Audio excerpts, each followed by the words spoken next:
All right, everyone, we are back on MorningLine. Thanks for joining us on this Wednesday. Nick Barris along with News Channel 5. Well, I say Channel 5. You're on the Plus all the time with us, Malpractice attorney. We have a legal attorney that handles our criminal cases, Nick Leonardo, as you know.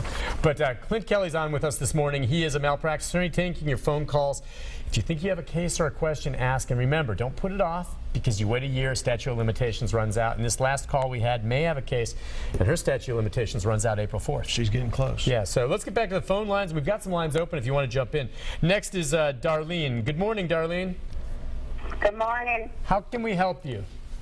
Well, I talked to Clint here a month or two ago about my husband having surgery, and they wouldn't take my case. Well, because of his surgery, he passed away February 5th.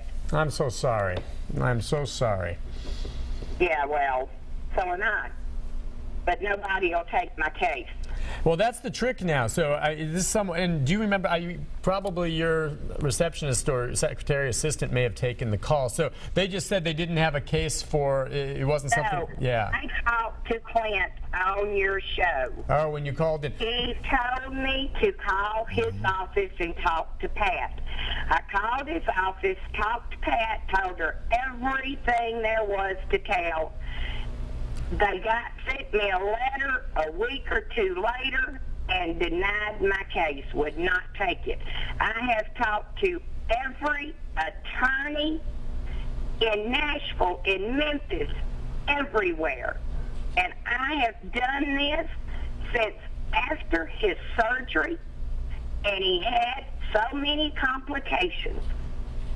Yeah, okay, hang tight on this one again. Wait, Yeah, okay, go ahead. Darlene, what was the surgery? Refresh my recollection. Yeah, refresh our memory on this, Darlene. He had leg surgery on his leg to have an artery replaced. They left a graft, an old graft, in his leg, treated him for infection for 6 months, and he laid on his back for 6 months. And because he laid on his back for 6 months, his lung function dropped to the point that now he's gone. I remember this. I remember looking at this case.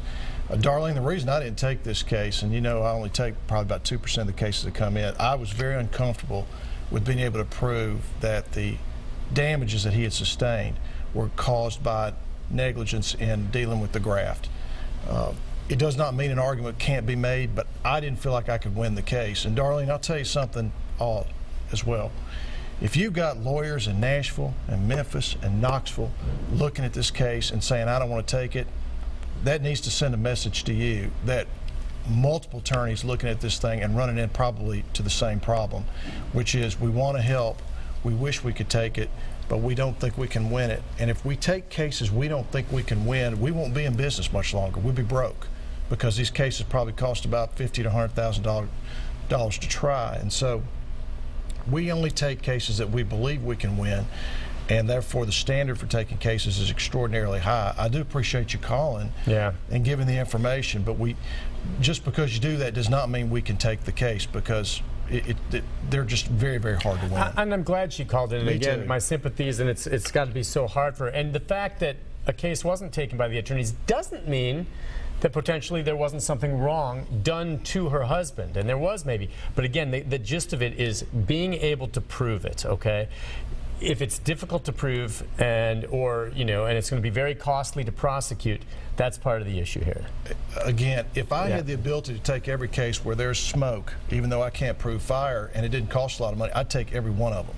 But I can't do that because there's only so much money I've got, and there's only so many cases I can afford to take, and there's I have to allocate my resources. And unfortunately, what's happened to her is tragic. But remember, we've talked about bad outcomes so many times, Nick, where people have had really terrible outcomes, but you cannot stick it to the hospital or doctor. You won't be able to prove it to a jury. Yeah, and we should say, truth be told, you've had cases walk through the door where you know, and it's clear, and there's no disputing that they have been victims of malpractice, but because of either the nature of the injury or whatever is not enough. You say, well, it's true, but there's just not enough damages for her, and you turn them away. You have no choice. Darlene, she has damages, and there was smoke in her case. I just couldn't find fire. Gotcha. That's where it Gotcha. ended. Darlene, thank you for your call, and I'm sure she's not alone. There's others who have probably run into that same type of thing, and it's the reality sometimes in how you pursue these cases. Let's go next to Sherry. And Sherry, good morning. Hey, Sherry. Hey, Hey, what's on your mind? I was in Stonecrest back in November, I think it was, and, you know, they got different nurses that comes in, you know, like 7 in the morning to 7 at night, and then 7 at night till 7 the next morning. Well, I kind of look at all my medicine that they give me when they come in my room, and one of the nurses come in there, and she was bringing me my pain medicine. Well, I looked in the little cup, and I noticed that the pill was bigger than what it was supposed to be. And she said that it was my pain medicine. Well, when she wasn't looking, I dumped it in my pocket on my gown. And then when she left, I had my son to look at it. He was there, and it was Alzheimer's medicine. It wasn't even my pain medicine. She was stealing our pain medicine and giving us different medicine. Wow. And I gave it to the head nurse. She come in there the next morning to see how everything was going. Well, I told her, and I gave her the packages that the medicine was in, and then I gave her the pill that the girl gave me, and then she said she'd get back with me. Well, I never heard nothing. I wish you didn't give those to her, because that's not a malpractice case, but I would love to do that story of someone allegedly stealing, and we don't know if that's, exactly what happened, or if it was a mistake, but... Yeah, because the nurse, she said, I said something to her. She said, well, you're not going to tell on me, are you? Okay. And then she said, well, what made you notice? I said, Because I can look at a pill. Yeah. I can tell when pills don't The size look of the a same. pill, absolutely. Sherry dodged a bullet, and I'll tell you, this is getting to be a much, much more prevalent problem in hospitals, where nurses, who I think are practically overworked, probably underpaid, because a lot of these hospital companies are purchasing the hospitals and cutting resources to increase profits. I mean, it's the way capitalism works, but the unfortunate side effect is they're not being as careful in delivering pills and medications, and you get situations like Sherry's where someone gets the wrong pill, but not everybody is observant as Sherry and just take the pill because they think that's what they're supposed to do, and something really bad happens. So lucky for Sherry, she was smart and able to look and see that that wasn't the right pill for her. Have you had cases come across, now we don't know if it was honestly a mistake because they're overworked, or what if it was nurses, and there are nurses and doctors in hospitals, I'm not saying that happened here, that are taking these pills, and you're like, well, that's the pain pill, I'm just going to give her something else, and I'm going to pocket that pain That pill. could very well have happened, and that may be the reason why she got the cold shoulder. And that does happen in the hospitals, because I've had a case where that actually occurred, where the nurse was rating the Pyxis. That's the unit. It's an electronic unit that stores narcotics. Right. And if you know the code, you can actually get into the Pyxis and steal narcotics without the hospital knowing it. And we had a nurse that was doing that. Yeah, it's crazy. Again, in this case, you were very lucky, and we don't know if it was just an honest mistake, and sometimes those happen, but that's a good thing. Always look at your pills. Yep. Let's go next to Brian. Brian, good morning, Brian. Yes. Hey, go ahead. All right. My wife had an emergency colostomy done in June of 2013. She recovered a year later from the colostomy and was doing well. We decided to have the colostomy taken down, and between August of 2014 and August of 2015, she was hospitalized in Vanderbilt 13 different times. She has had a hole in her belly that has been leaking. They call it a fistula, and it has never recovered to this day. She's never recovered from this fistula to this day.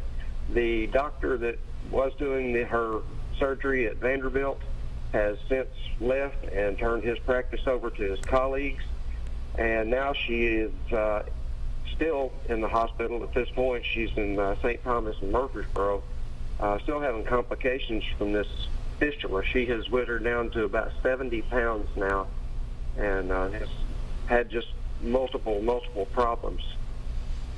Brian, when did you first suspect that something had gone wrong, either in the procedure to create the colostomy or the post-colostomy care?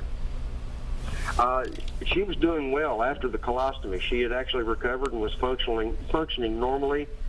Since then, she has not been able to gain weight. She was on TPN feeding for a year, She did gain weight on TPN feeding, but she has been sick ever since. She can't keep food down. She's just had a host of digestive and intestinal problems ever since this colostomy takedown. What makes you think that there was something done wrong either in the colostomy or the post-colostomy care?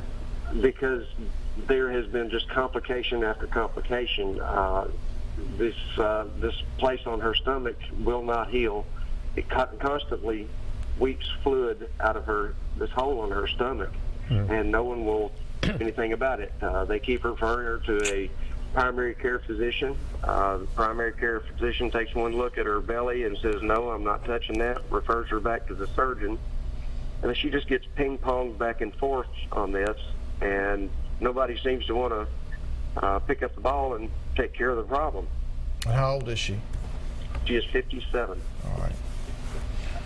Brian, I want you to call my office after it's over and ask to speak to Pat, please. Okay. Now, I will say this, colostomies, that can be a difficult issue because that procedure, I don't know if people know about it, but actually you wear a bag. The bag serves as the ability for you to defecate. And the idea is to, particularly if you have surgery done on your bowels, is to give them an opportunity to heal, and then you reverse the procedure so that you don't have to use the bag anymore. The problem is anytime you start working around the bowels, there's the prospect of leakage, fistulas, which is a hole, that's what he's talking about, a healing problem. What intrigues me a little bit about this is she was doing well for some period of time and then started having these complications, which makes me wonder, were there any clues to this beforehand that would have put the surgeon on notice that there was something wrong? And then the other part of this is, could anything have been done to prevent this? And I will say this, in colostomy cases, Nick, these are situations where bad outcomes happen all the time. Okay. And meaning not necessarily a malpractice. Correct. It's just such a difficult thing But sometimes. I still want Brian to call and take a look at this. We'll do that. All right, Brian, we will have the number up for Clint at the end of the program. Stick around for that. We'll take a break. If you're on hold, stay there. More of your calls in our final segment with him right after this. Stay with us.